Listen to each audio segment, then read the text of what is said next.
أعوذ بالله من الشيطان الرجيم بسم الله الرحمن الرحيم الحمد لله والصلاة والسلام على رسول الله أما بعد. Dear brothers, sisters in Islam, Assalamu alaikum wa rahmatullahi wa barakatuhu. I welcome all of you to the program Karad Tadal. Normally we do this program in Tamil. Today, with the topic of Kashmir, we decided to do in English. Inshallah, always my pleasure to invite our guest and especially Brother Latif Farooq. Assalamu alaikum wa rahmatullahi wa barakatuhu. Wa alaikum assalam wa rahmatullahi wa barakatuh. And inshallah, and from now onward, we will discuss about Kashmir for half an hour. And especially, I would like to have your thoughts regarding your Kashmir. Alhamdulillah, you've written plenty of works regarding Muslim world all over the, I think, Muslim countries. And today, many people observe October 27th as a Black Day at the Black Day for Kashmir, nationally and internationally, and people are expressing the solidarity with the people of Indian occupied Jammu Kashmir. And I would like to ask you, inshallah, can you please brief our viewers about Kashmir, why we are in this situation, why we are observing October 27th as a Black Day in the history, especially for the Kashmir people. 27th is the day that, after the partition, October 27th is the day that, that India sent its troops and occupied Kashmir. But I would like to say a few words about the history of Kashmiri for our readers and viewers to understand.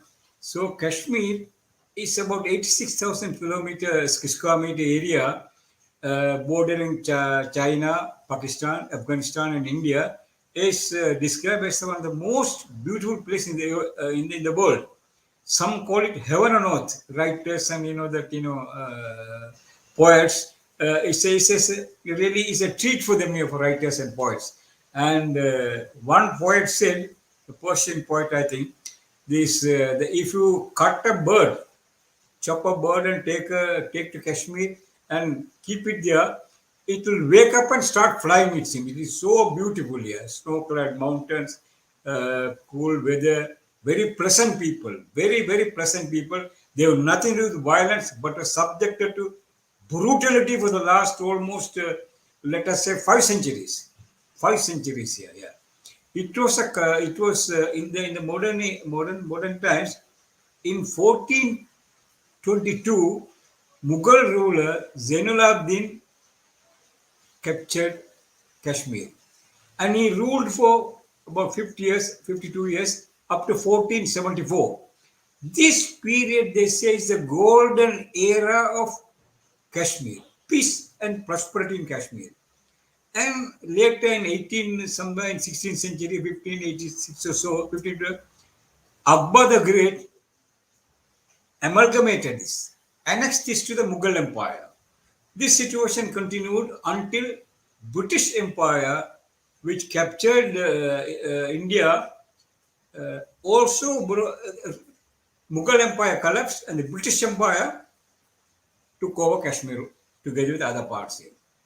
And this British Empire, about 156 years ago, in 1846, there was an agreement called Amritsar Agreement. Under that agreement, it was sold, the British Empire sold it to Raja Gulab Singh for 7.5 million pounds, $750,000.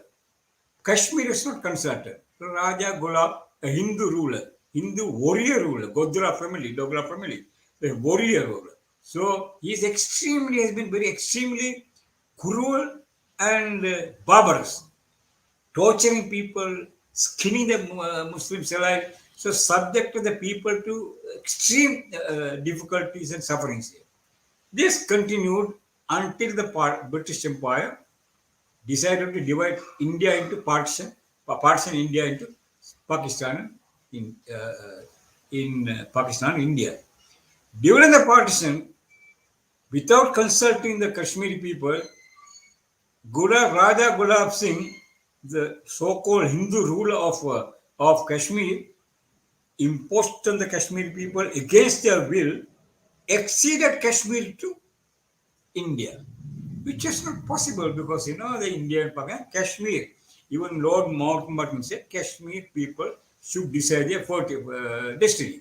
So they should be given a chance to decide whether they would like to join India or they would like to go join Pakistan or they like to remain independent. So that's where problem started. Despite the fact, despite the fact that Raja Gulab Singh acceded to this India, a few years later, maybe a year later, Nehru, the first Prime Minister of India, uh, in a letter to Liaquat Ali Khan, Prime Minister of Pakistan, said, although Raja Gulab Singh had acceded Kashmir to India, we pledge that Kashmir, the fate of Kashmir will be decided by the people of Kashmir by a plebiscite. He told this to Liaquat Ali Khan. And few days later, he came on the Indian radio. There were no television at the time. He can say, this is not a pledge to the Kashmiri people. This is not a pledge to Pakistan. This is also a pledge to the whole world. That was the pledge he made.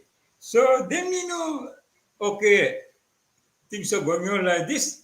And then India was not really creating the environment where you can hold a plebiscite and allow the people of Kashmir to decide their destiny. Problem after problem after problem, obstacle after obstacle. They were dragging on. Although Nehru said it, he didn't mean it. Judging from the subsequent events, he didn't mean it. He played the deceitful game. So then you see a year later, it was Pakistan said no. Then they want to hold the plebiscite, India. While holding the plebiscite, under Indian troops, and while the media was controlled, people's freedom were restricted. Pakistan said no. It should be a free plebiscite under a free environment without Indian troops, where Kashmiri people can talk freely, act freely, and do what they want and decide what they want freely. India did not agree with it. So a problem was going on like this. Pakistan was demanding there should be a free and fair plebiscite. At that time, a year later, Gopalachari Swami, Gopalachari Acharya, India took the matter to United Nations.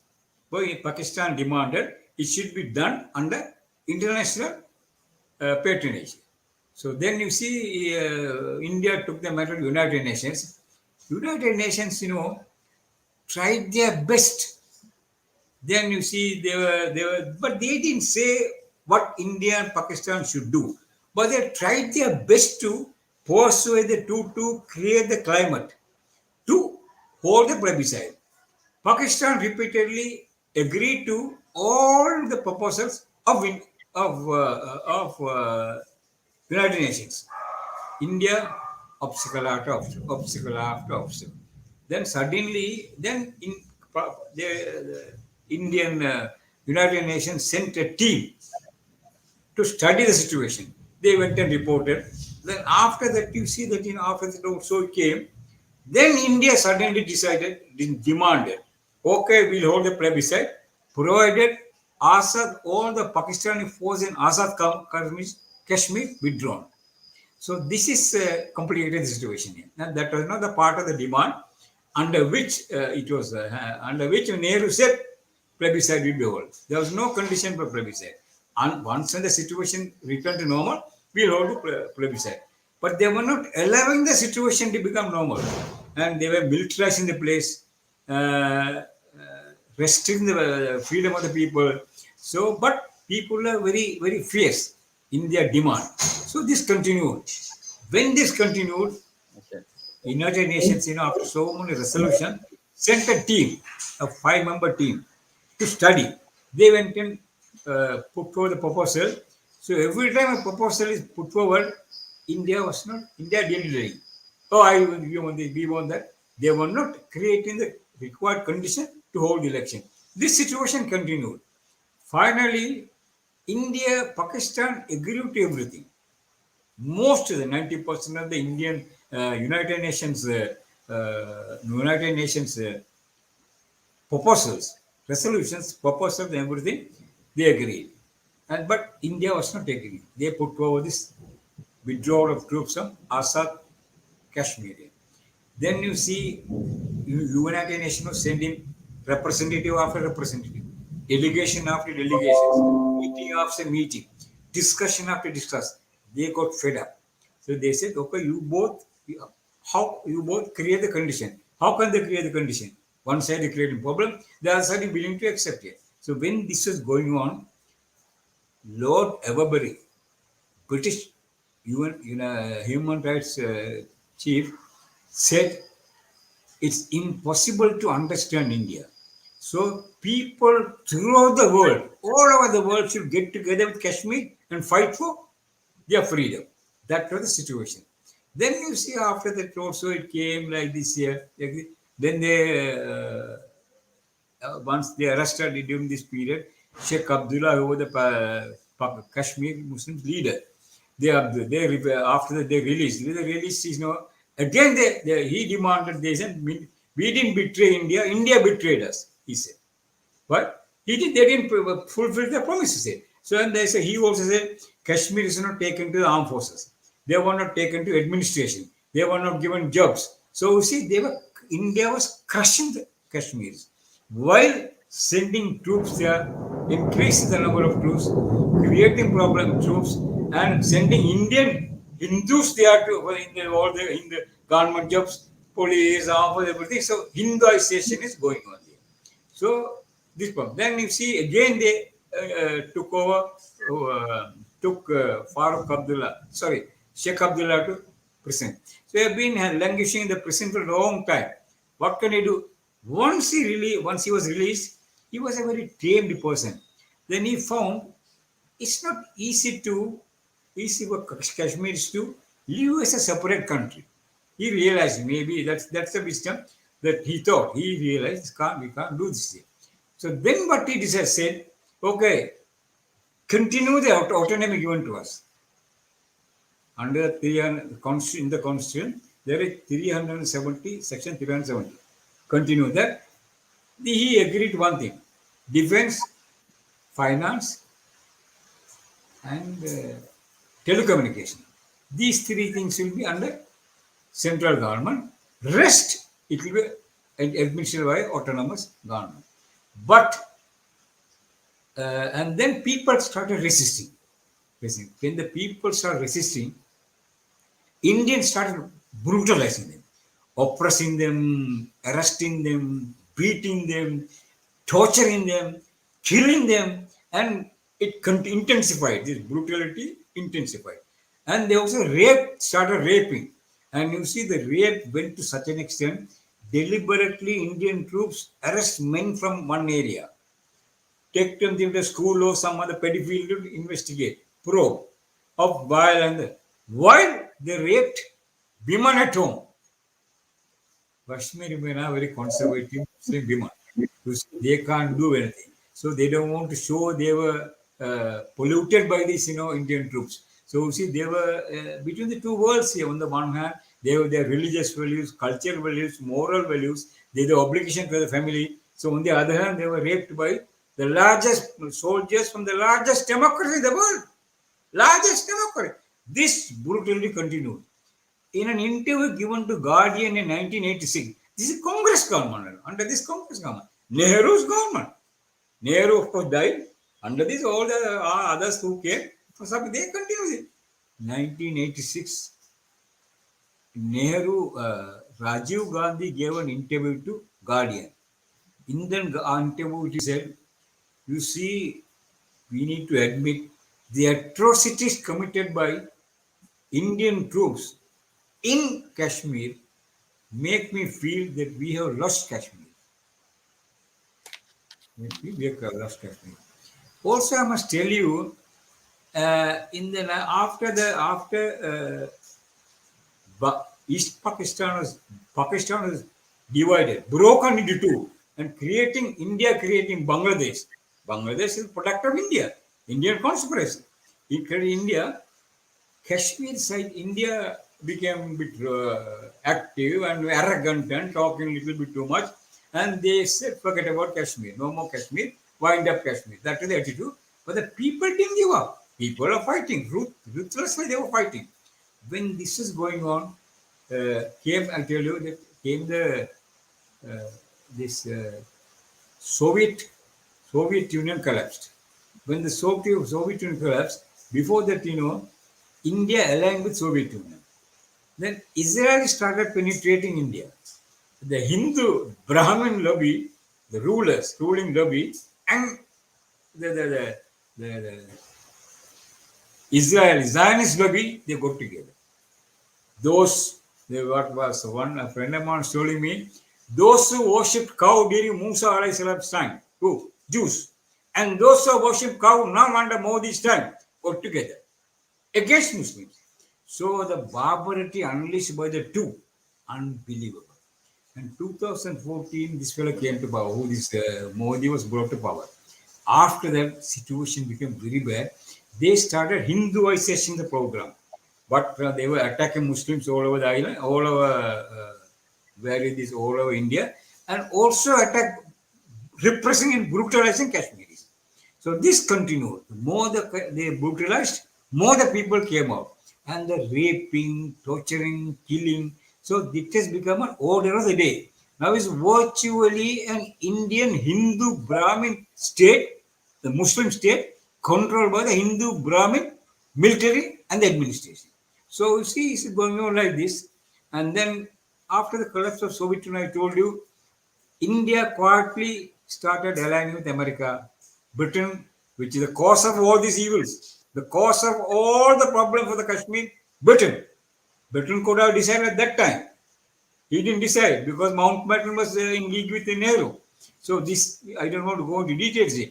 So this happened here. So see, then India became copy, and they became, especially after nuclear device was after nuclear bomb, then Advani, another fascist BJP fellow who's soaked in Muslim blood, soaked 30,000, 40,000 Muslim blood. The man who spearheaded the campaign to destroy Ayodhya Mosque, he said, now Pakistan can fall back their nuclear program and Kashmir issue. But that didn't take place. Kashmir were Kashmiris. They were the most peaceful, some of the most peaceful people in the planet, I would say. They were brutalized by Indian government, Modi's government, in the same way Israelis brutalizing Palestinians. And the Arab tyrants in the Middle East, they are watching this. They don't want to get involved here. We will, yeah, This we will. continues up to now. Go ahead, Yes, please. yeah, we will come back step by step. I want to get this picture. Yeah, now I have given the brief account, Yeah. the history. Yes, but very good. Thank you very much. One of the things we frequently hear from the media nowadays, in Kashmir, there are Hindus, there are Sikh, there are Buddhists, and Muslim. I want to get a very clear picture about the demography of Kashmir. Can you elaborate on that subject? I would say more than 90% of the Kashmiris are Muslims. Yeah, my readings say 85% of the How is it population. possible? We actually, Kashmir, the truth is not known about the demography, about nothing, and about anything. You don't get the truth. You get the truth from the Brahmin RSS side, RSS point of view. That's where you get the information. Otherwise, about Kashmir, you don't get the truth. True side of anything. Yeah. Another second part is you mentioned Britain is one of the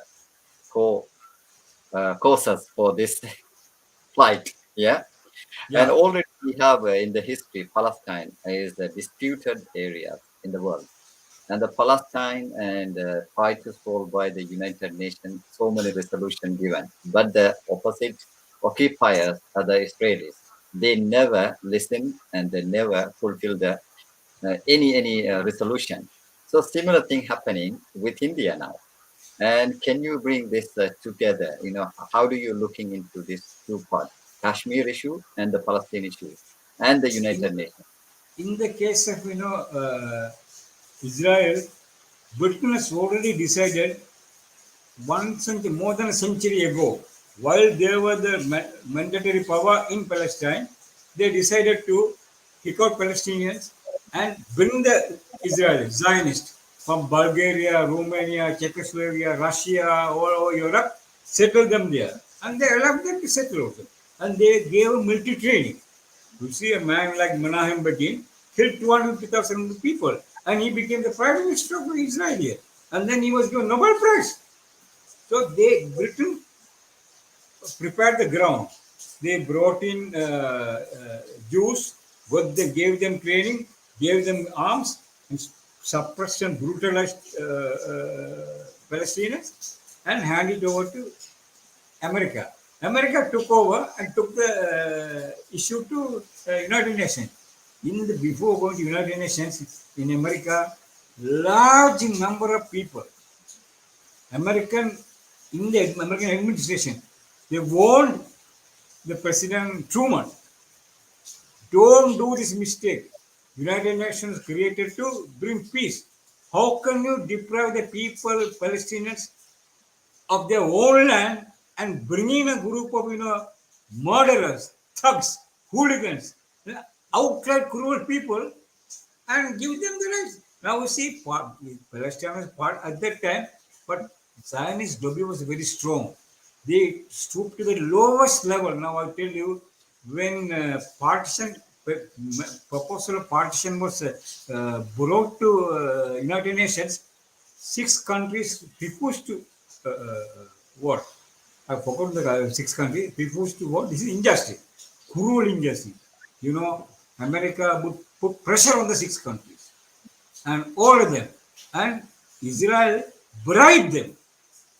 The most immoral and most illegal country in the world is Israel. It's not a country, it's an entity. But it is backed by America, Britain, France, Russia, all the countries. Now, all the tyrant in the Middle East are with Israelis. You see, corrupt tyrant, corrupt. In the case of Palestine, also that is the land. But what Britain did to Palestine, that is kicking out the Palestinians, killing them, kicking out, and bringing Israelis and settling them in Palestinian land. Same thing, Modi and Amit Shah, they are doing it. They are, after removing this 370, Article 370, what they are doing now, they annexed Kashmir. They abolished Article 370, they annexed Kashmir, and they are settling in Hindus now. So they're big way they are settling. Industries, Hindu industries, all things are coming. So Hinduization is going on now. So maybe they think like what happened in Palestine, so they may be able to suppress and eliminate Kashmiri Muslims and keep in the way they are keeping Palestinians and get the Hindus to rule. It's like that's what they are doing now. Yeah. Yeah, when the national and internationally, when they are remarking this 27th day as a Black Day for Kashmiri, and very simple question people can ask: what is their demand from the Whose Indian demand? demand of Muslims in Kashmir? What is their main Freedom. demand? Freedom. They are reminding whenever the occasion comes, they are reminding of their freedom, need to be free from Indian hegemony. They want to rule themselves. Actually, many Indian politicians, reasonable politicians, who believe in Vedas Hinduism, not this RSS, BJP hooliganism. Vedas Hinduism. Hinduism is based on Vedas. Hinduism teachings of Vedas. The people who believe peaceful in this, they say India have made the biggest mistake. India should have won the hearts of the people of Pakistan, Kashmir, and they could have come to some understanding. But right now, that is not the attitude of the present India. They want to crush. In the same way, Israelis kicked out the Palestinians, massacre after massacre. 35 massacres committed by Israelis. Like that, India won't do it, but now they're doing it now. Colonizing Kashmir with Hindus here. And it, BJP are the supporters. yeah, personally, I want to ask this question: do you Okay. have more than 40 years of experience in, I think, global politics, and also 50 you years. were serving more than 20 years, I think, in Middle East as an editor in Khalid Times and also Sharq al-Awsat. Yeah. And also many books. You are, Alhamdulillah, author of many books. Even recent book is Hindutva Violence Against Minorities. That book is just, I think, a freshly 1 week old book. Yeah, Yesterday it released. only yesterday. And what is my question is, from your experience, do you think the Kashmiri people get their freedom? You see, if you see the history, all over the world, throughout the history, injustice, crime never rewarded. Justice after maybe even 500 years prevails. That's what Hinduism teaches. That's what Buddhism teaches. That Islam teaches. Christianity teaches. Even Judaism. Even today, the Jews there are Jews against the Zionism. Zionism is nothing to do with Jewish. Judaism, what is told to Musa alayhi salam, what is sent to Islam, has nothing to do with what these people do here.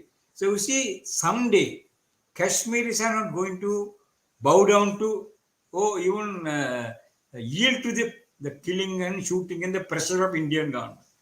This BJP RSS a temporary force. Now Hindus are realizing. Probably they have done tremendous damage to Hinduism.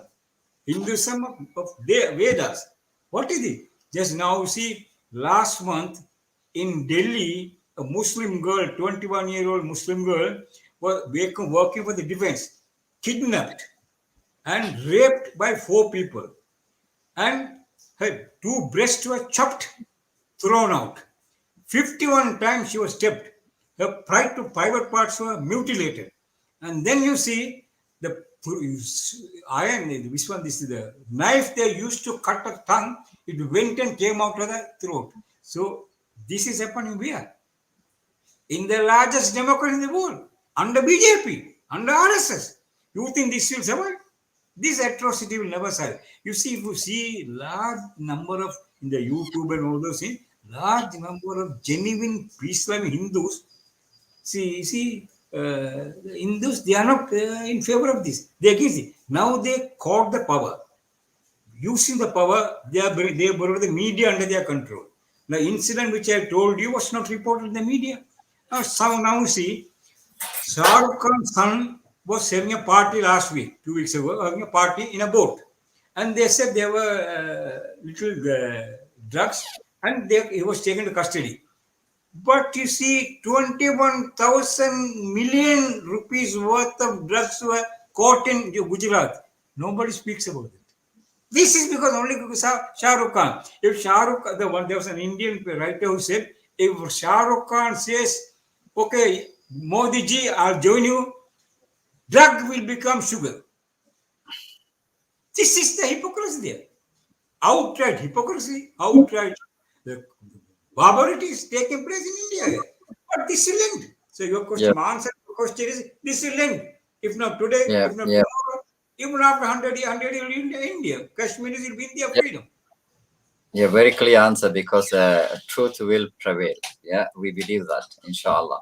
And I would like to ask this one, maybe the last question before we will include our second guest, inshallah. And the international community, did they respond clearly, or are they going to respond? And what is the response of the international community towards Kashmiri people? You see, brother, what is international community? Including you and me, international community. No, I'm talking, what is international community? International community is what? Yeah. America, Britain, France, Russia. This is the international community. They decide. In the Security Council, Muslims constitute 1/3 of the population in the world. Is there a Muslim representing the UN Security Council? No. They control the imperial power, British imperial power, American warmongers, French imperial power, and then Russia. Russia and these 3 countries may be having differences politically, but when it comes to killing the Muslims, they are hand in glove. Russia, Britain, France, and America, they are hand in glove. Now in Afghanistan, what has happened? Iraq, what has happened? Syria, what has happened? Libya, what has happened? They are together. They destroyed. Now, what is going on now in the world since the end of the collapse of Soviet Union? Crusade. It's a Can I ask crusade you? against Muslim. Can I ask you this way? The Muslim Yes, community, okay. Uh, Muslim communities, Muslim countries, Muslim leaders. We normally proud we have more than 56 Muslim countries and the Muslim leaders. And what is your opinion regarding? Can you brother, expect? yeah, I tell you, Sheikh Ismail, we talk about Muslim world. Muslim world is, where is the Muslim world? For example, in the Middle East, Africa, Central Asia, South Asia. And India also, the largest Muslim population, largest country with a Muslim population is India. Largest Muslim population in a country in India. Now, see, tell me in one place there's a Muslim ruler. No country. Now, in the Middle East, 1918, 1920, after the First World War, Britain divided the Middle East. Iraq, Egypt, and other places, they control. They install their own stooges. And in Jordan, in Syria, France installed their stooges. Now they, through them, France, Britain, and America, they are controlling the Middle East. Now you see, in Egypt, the Muslim Brotherhood came to power. Dr. Morsi is genuinely elected for power. So you see, he 60% of the 80 or 90% of people voted for him. And after 6 years, for the first time, this democratic government was established. What did they do? They got Saudi Arabia, Kuwait, and United Arab Emirates to spend 11,000 million dollar to create the artificial shortage, topple their government, install this dictator Sisi. He is serving obediently America, Britain, France, and Israel. They want to, now they created Israel. They wanted to make all countries in the region weak. Israel should be superpower. So in the African country, all Muslim countries, you see, now Nigeria, what's happened? Now last week, what's happened in Sudan? You see, who is behind this? They will never allow a Muslim country. So they want dictators who kiss their feet, who serve their cause here. Don't talk about Islam. Islam is the only force which West fear. America, Britain, France, Russia, all the West fear Islam. That's why they're campaigning Islamophobia. If Islam is allowed to flourish, all the hypocrites will be exposed in India, in Pakistan, and in Israel, and in Middle East. You think that Saudi Arabia is a Muslim country? They have done the biggest damage to the Muslim world. So see, we don't have Muslim rulers. We have Muslim countries where people are oppressed. All over now in Central Asia, Azerbaijan, Kazakhstan, Uzbekistan, Turkey, all the Istans, who controls? Russia controls. They just can't move inch. So where the freedom? Muslim, they can, okay, now they can go to pray, mosque and pray. But don't talk politics. So they bit about South Asia. Now see, when Sukarno said, I want Indonesia to be free, they brought in Suharto, the army fellow, killed 500,000 Muslims in Indonesia, destroyed Sukarno's government, installed this dictator, who? Suharto. And then he was ruling for 30 years. Now what's happened? It's a very rich country, fertile country, lot of resources. American companies are looting their country. People are sleeping in the wayward areas, canal areas. That people are sleeping. But they rich. Even in the African Muslim countries, the resources who is exploiting. They have their dictators there. They bribe them. They give everything what they want. Keep some money in the Swiss bank and looting the copper mine. All these things in African countries, they are looting. See what's happening in Nigeria. See what's happening in Sudan. They won't allow. Their Muslim world is there, but the Muslim world is controlled by these four powers through their agents. They are the dictators. For example, Saudi. The crime that Saudi is committing. DBB Stadium 3-4 days ago, the huge music show in Riyadh, the area which Rasulullah refused to pray, the Riyadh. Even 3 times after the Sahabas asked, why don't you pray for, what is the name for Riyadh? Riyadh in Najid. The place Najid. for Rasulullah got angry 4th time. Oh, he knows. These fellows are, they have nothing to do with Islam. You see, How many Muslim scholars are there in jail? Can you call him Muslim? And how did Yeah. Saudi, no, Saudi and UAE, how many millions they spent to destroy that ancient Muslim country, Yemen? Biggest humanitarian catastrophe they created. Saudi and UAE. UAE, well, now they got little money, they are trying to be kingmakers. You see, the day the money goes, they'll go back to the Camelites. You see, they have lost in the Gulf, in the Gulf, there are Islamic banks run by RSS Hindus. I've seen all these. Therefore, your question, there are Muslims, but the Muslims are divided, ruled by these four countries through their agents, dictators. Now you Okay. see, Yeah. Jordan, Hussein. So Yeah, go ahead, please. simple question, but going to be very big discussion. Going to be because we are talking about the problems always. Yes, we need to keep the voice for the voiceless people. Yes, this is the reason we are here today to discuss about Kashmiri atrocities against the Muslims. Is a continually last 74 years, even before it happened. And when I looking some of the documentaries, it's hidden from the public so many things regarding Kashmir. And this is not only Kashmir, for many Muslim countries. And my Right. question here, the listeners may be asking, okay, we are talking about the problems. What is the solution? Who going to give the solution? How do we solve the problem? So inshallah, with this question, and I will bring our next guest, inshallah, and we will discuss further, inshallah. We have time enough, inshallah. Yes, listeners, you are listening to Karatadal program that normally we do in Tamil. Today we started to do in English. Alhamdulillah, and Brother Latif Farooq, with his experience, Alhamdulillah, he brought enlightened to the subject. And inshallah, I will bring another guest, inshallah. Brother Basharat, Assalamu alaikum wa rahmatullahi wa barakatuh. Walaikum salam wa rahmatullah. Assalam, Ustad. How are you? Alhamdulillah Rabbil Alameen. Welcome to our show, first time, and Jazakumullahu khairan for your time. And it is in Barakallah feek. UK working time, and also I know you are a busy father. And Jazakallah. Bishara, regarding you, Alhamdulillah, Latif Farooq, well known for our audience. I want you to introduce yourself a little bit. Okay, Bismillah ar-Rahman ar-Rahim. I'm 53 years old. Alhamdulillah. I'm a father. I'm a son.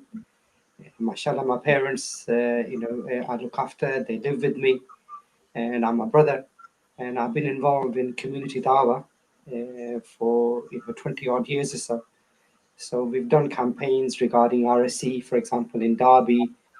We've been part of campaigns locally and nationally in relation to the images of the Prophet ﷺ, the cartoons being published. So, in the community, we try to raise awareness and advise the community, inshallah ta'ala, what we need to do, what befits us, what's the best way forward for us as Muslims, as a community, inshallah ta'ala. Jazakumullah khairan, mashallah. Very beautiful, inshallah. May Allah help you, inshallah, in the future. May Allah reward you for your continue work with your family and also with your community. Ameen, ameen, ya Rabbal Alameen. And inshallah, as a Muslim, we always concerned about the Ummah, always concerned about the world. And especially when it's come to Kashmir, people related Pakistan. And the Pakistan is concerned about the Kashmiri. I want to hear the question to be asked you. Is Kashmiri issue is a matter to others, especially for Pakistanis? Yes, it does. And that goes without saying. And Jazakallah khair to Brother Latif Farooq for the historical background. We went into why, Kashmir was given and how the British they leased Kashmir, to a Maharaja, and they earned the East Indian Company, made money from that. Now, when the partition actually occurred, according to their own records, was that wherever the majority wants to go after the partition, that area will then be given, whether to Pakistan or India. So in Hyderabad, for example, there was a Muslim, governor, but the people of Hyderabad, they wanted to go with India, and so they went with India. Now, people of Kashmir, they wanted to go with Pakistan. Now, despite that, and because, and the tricks of the British and, allowing this contention to occur, they left that area and there's been fights ever since then. There's been discontent in that area, ever since then. Now, if they had followed their own, pledges, if they had followed their own agreement, Kashmir would have been part of it. Now, the Pakistanis in Kashmir, the Muslims in Pakistan, they feel Kashmir is part of them. So whenever there's an issue, whenever there's any, atrocities that are taking place, the people of Pakistan, they are angry about it. We want to actually help the Muslims of Kashmir. We are brothers. We are brothers not because we're saying that as a plain abstract statement. We are brothers because this is what our deen teaches us. When we hear about our sisters being raped, this is dishonor to us. This is dishonor to us. And as Muslims, we want to put a stop to that. But it's not to do sort of, we're not talking about taking violence, doing violence, or taking the laws in our own hands. We then raise awareness about it as Muslims, as Allah teaches us. Raise awareness about these things, and inshallah we advise the Muslim government, the rulers of Pakistan, the rulers in Muslim world, and advise them that look, they need to speak up. They need to support the Muslims of Kashmir. Not just Kashmir, as the brother Latif mentioned, look at the issues that we face around the world, whether it's in Syria, whether it's in Africa, whether it's in Yemen. Look, how can we be silent when these atrocities are actually occurring? Look at the example the brother gave in relation to how their sister was raped in India. Yeah, how the Hindu folks, they raped the sister, and how they killed her eventually, how the knife went through her mouth and came out through her throat. Now, how can we be silent about that? Then the Prophet of Allah said, look, a drop of the blood of a Muslim is more sacred to me than the Kaaba itself. So when we have these upbringing, when we have these principles which Islam has given to us, how can we be quiet about it? So as the Muslims, yes, we need to speak up. As the Muslims, yes, wherever we are, whether it's in Pakistan, whether it's in Middle East, whether in Africa, whether in Europe, we must speak up about the atrocities that are facing the Muslims, inshallah ta'ala. Jazakumullah khairan. It's very, very beautifully you put forward this question. Alhamdulillah. Jazakumullah khair for beautiful answer. And a big question coming, because we talk about the problems. Now, the plights of Muslims, not only in Kashmir, all over the world. And if you are thinking for way forward, and I want today, and what is the way forward for Kashmir from your brother?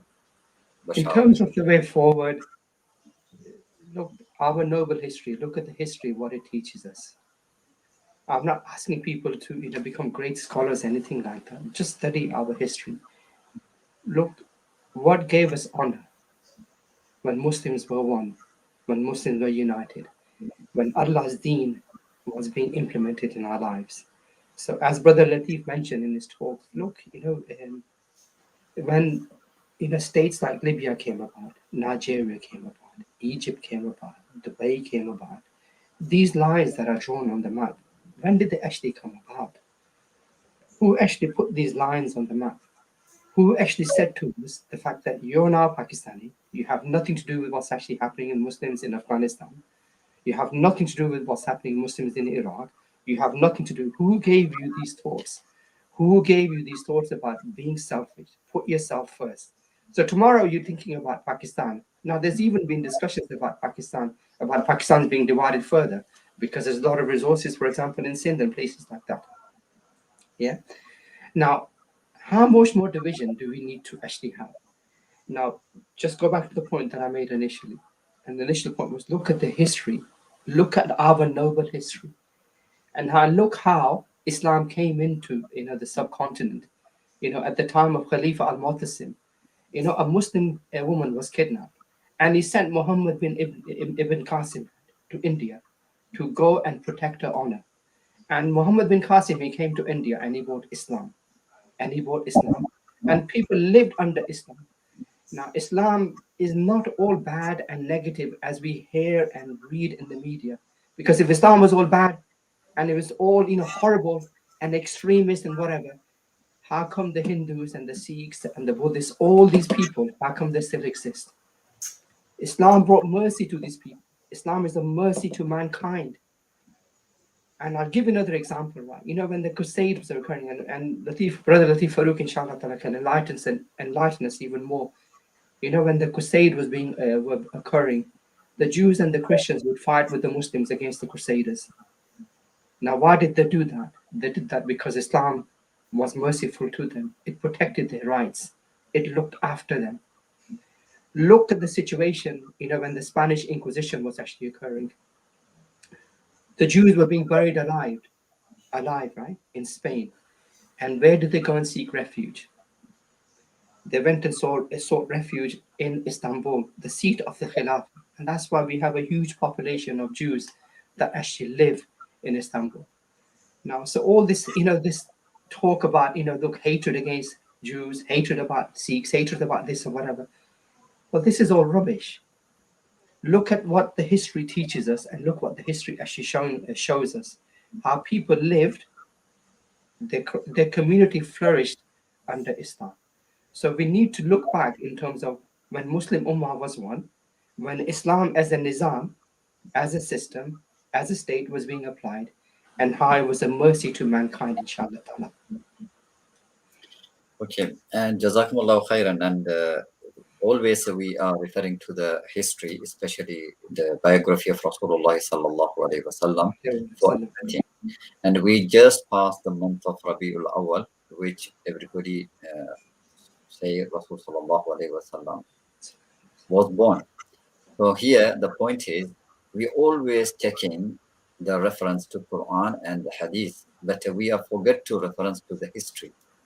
And what do you want to say about that for the Muslim? Rather than only not looking into the Seerah, you should be looking into the implication of the Quran and Sunnah for last 1300 years, because this history is, as you mentioned, the Istanbul gave the refuge to the Jewish people who were tortured by the Christian. And what is the message you want to give to the people regarding look into the history plus the Seerah? Look, we should be proud of our history. We should be proud of our deen. And yes, looking back into our history, we've gone through a process of colonization where everything, which is Islamic has been shown to us as negative or regressive and things. I was reading a little bit about history about Uthmani Khilafah and how, towards the end, they were looking at rockets and things, and they were experimenting with that. Now, this is going back more than 100 years or so. Look at people like, the scientists, the Muslims actually developed. Look at algebra, how Muslims actually developed that.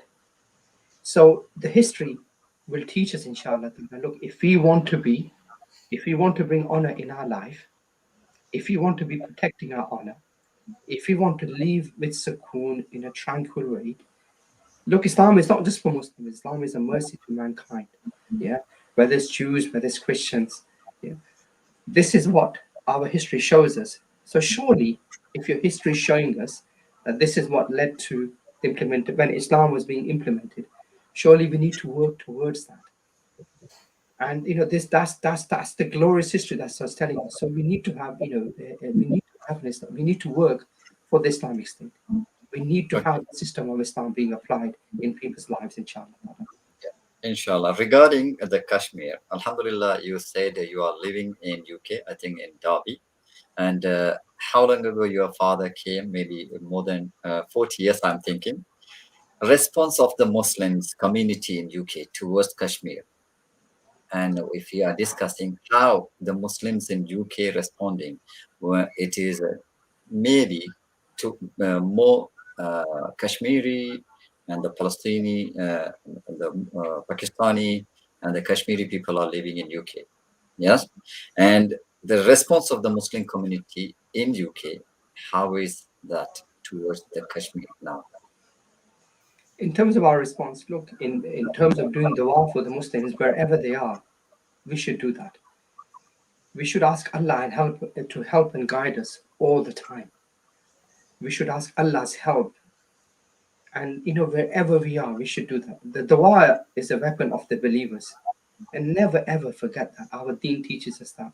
So we should always ask for Allah's help and ask for Allah's mercy to help us. As Muslims, we discuss with each other. As Muslims, we advise and guide one another. As Muslims, we should discuss and raise awareness about the issues in terms of what's actually happening all around the world. So that, a little bit of history Brother Latif gave in relation to how Kashmir came about, how the Maharaja, he was leased this land, of Kashmir, and how he ruled over them. When we understand these things, inshallah ta'ala, our outlook on life will lead us to understand the fact that, look, as Muslims, we need to unite. Look how much the Muslims have actually, over the years, have been bending over backward to work within the existing paradigm, the existing system, United Nations resolutions. Even they're saying the fact that, look what's happening in Kashmir, let the people determine. When the people determine 80% of the Muslims, we want to be Pakistani, we want to be with Pakistan, not acceptable. Look at the situation in Syria.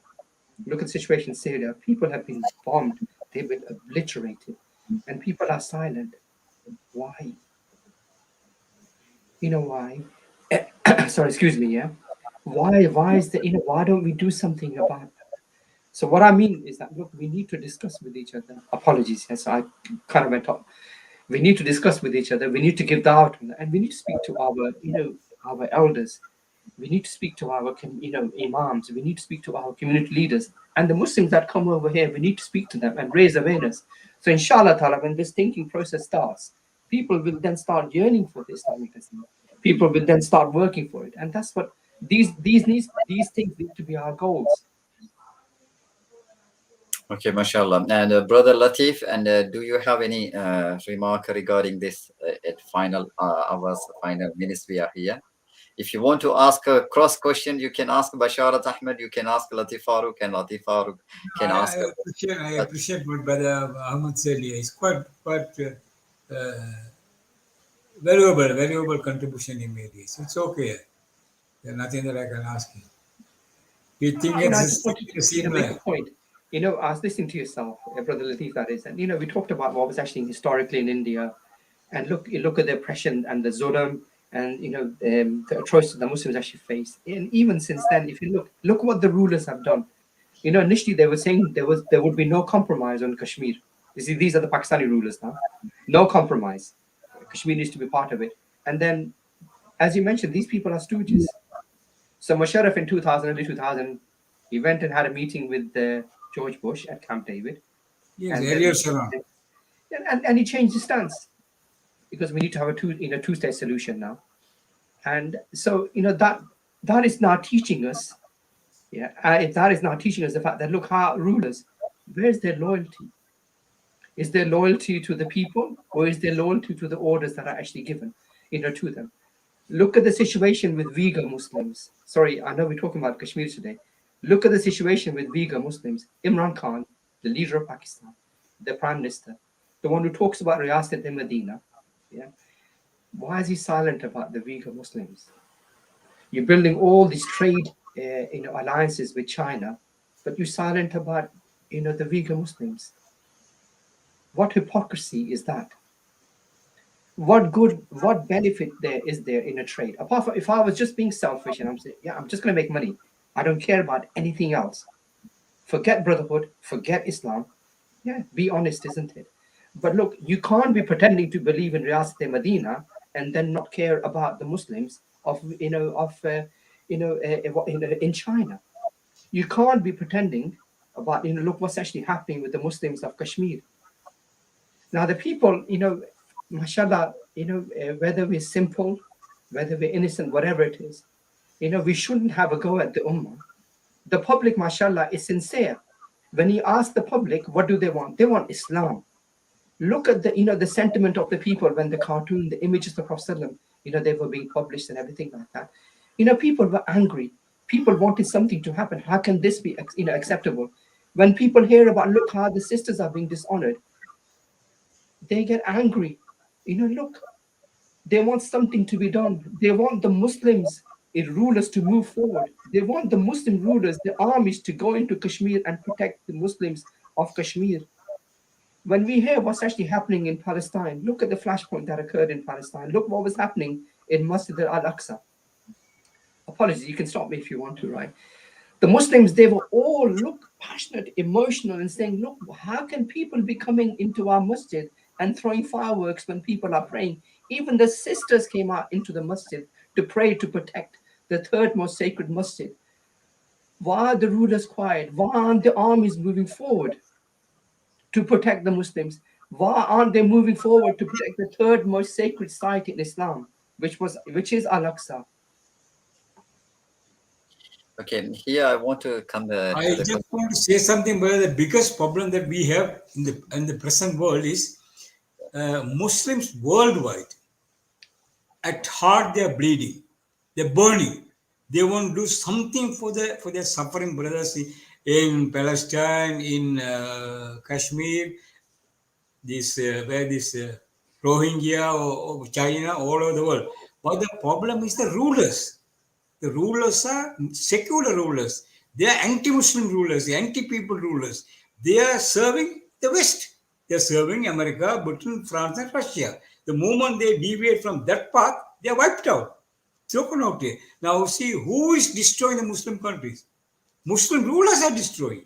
They are serving the American interest, enemy's interest. So now the problem with them for the Muslim is they have to face the uh, enemy within first before thinking of the enemy. Now media is controlled by the enemies of Muslims.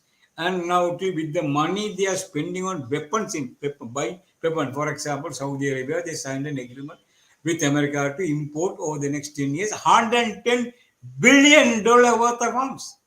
Now, United Arab Emirates was a pauper about 30, 40 years ago. Not there, nothing before the oil came. They are importing about 30, 40 billion dollar worth of arms, weapons to fight whom?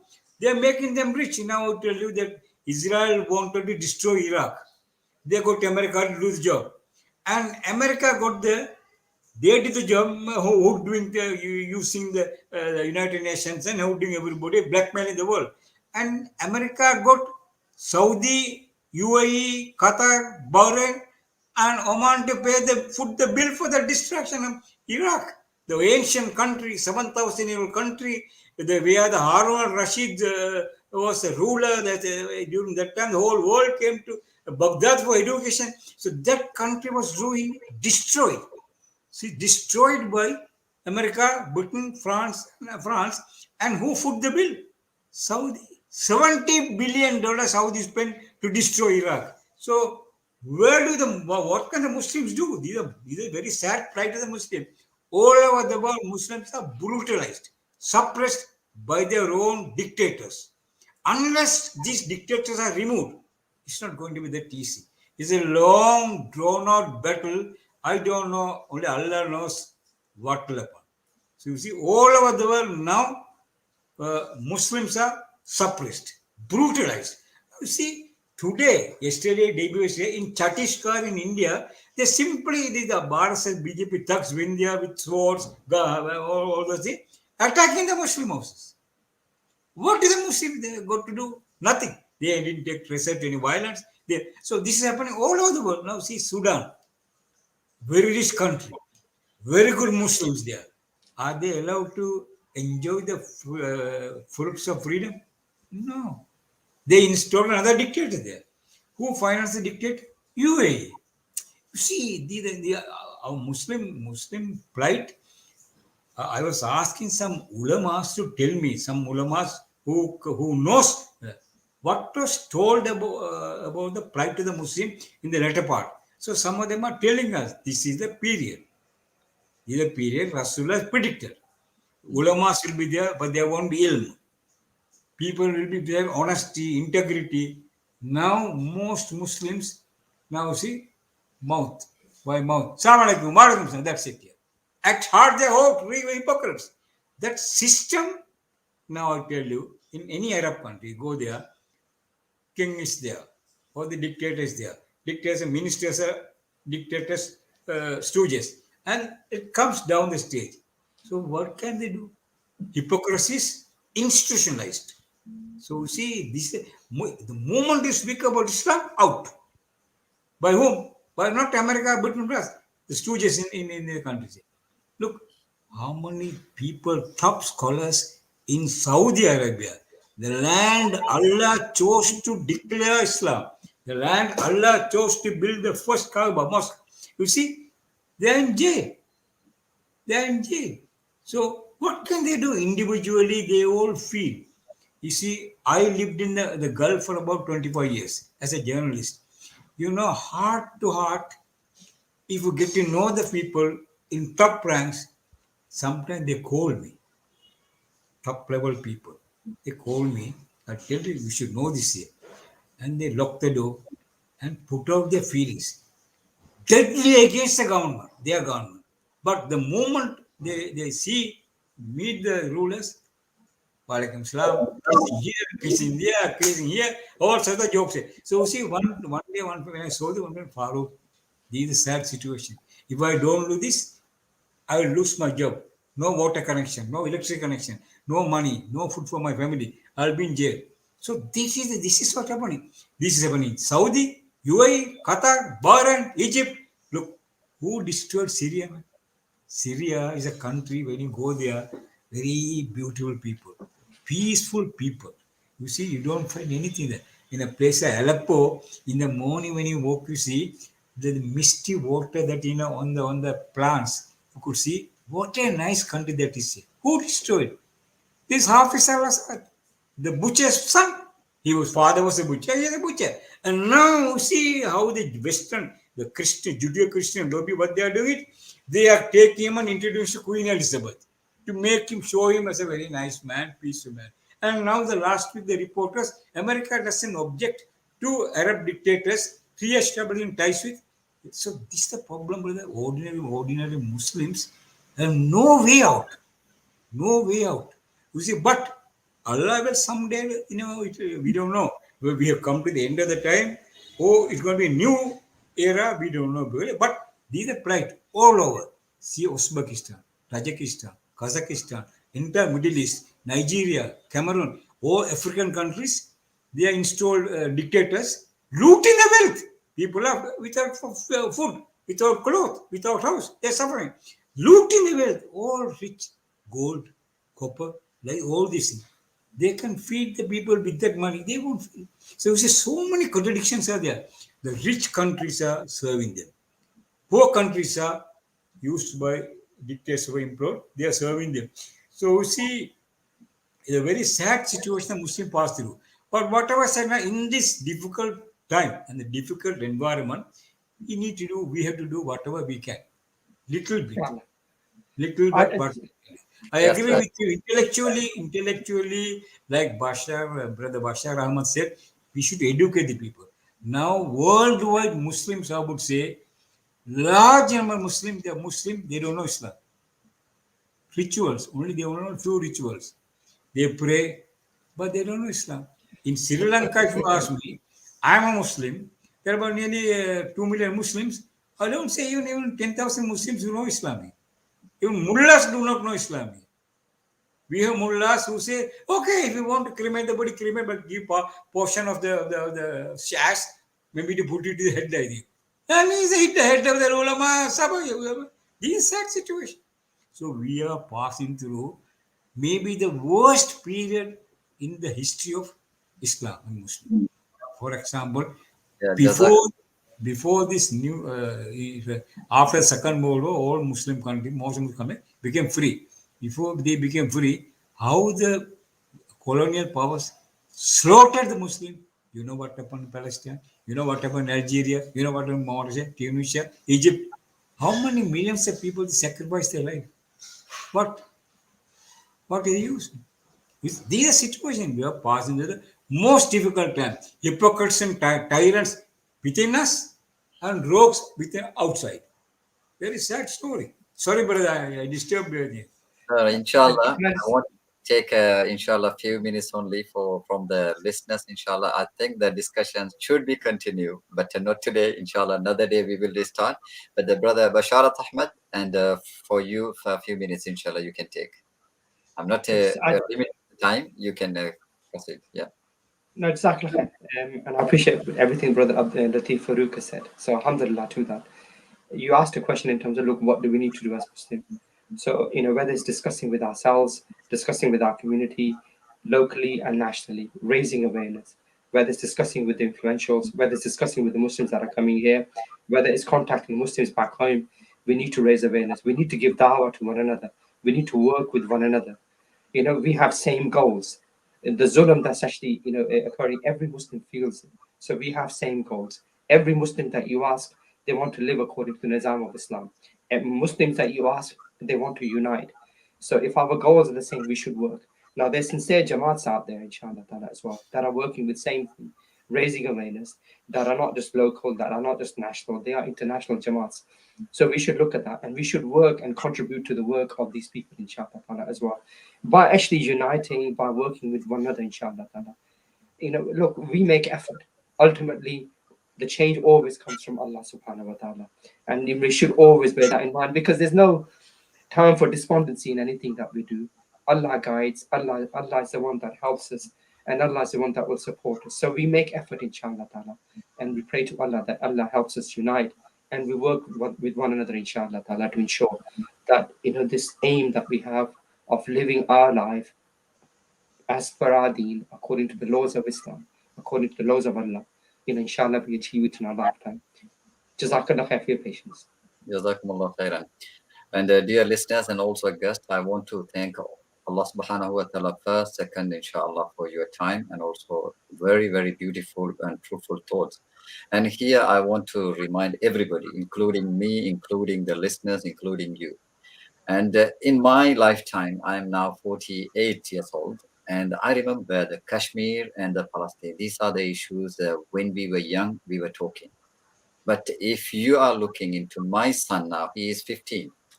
And how many countries, how many atrocities he need to look into, observe, and the disappointment coming very easily. So my conclusion should be, as your brother Bakar mentioned, we never disappoint. Allah subhanahu wa ta'ala gave us the beautiful way of life. This is rahmatun lil alamin. This is the mercy to the mankind. So if we don't show this light to the mankind, unfortunately, the mankind now is in the complete, I think, darkness. So we have the light, and we need to have the patience to show the light. If you don't show the light, even if we are afraid of showing the light, unfortunately, not only we going to be losers in this world, whole world. So this is the reason, inshallah, as both of you pointed out, yes, we do dua for the betterment of everybody. And also, we need to speak up. This is the area most of the people now, I think, they're afraid. But illama rahima rabbi, except those people, Allah subhanahu wa ta'ala bless them.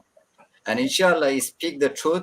And even if you killed, because of you are speaking the truth, and you don't need to afraid, because Rasul sallallahu alayhi wa sallam said very clearly, and Sayyidu Shuhada Hamza, the leader of the martyrs is Hamza radiallahu anhu, the uncle of Rasul sallallahu alayhi wa sallam.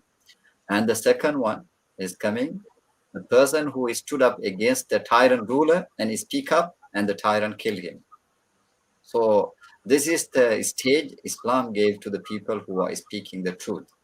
So we don't live for this world, because we believe the hereafter is the eternal. And this life is ashiyatan al duhaha, according to the Quran, one morning or one evening. And if we lose and our akhirah for this one morning, one evening, we are like very foolish people. So this is the reason. Inshallah, we will conclude here, mashallah, beautiful, remember, because the Kashmir issue, not the issue for Kashmir only. This is issue for all the Muslims all over the world.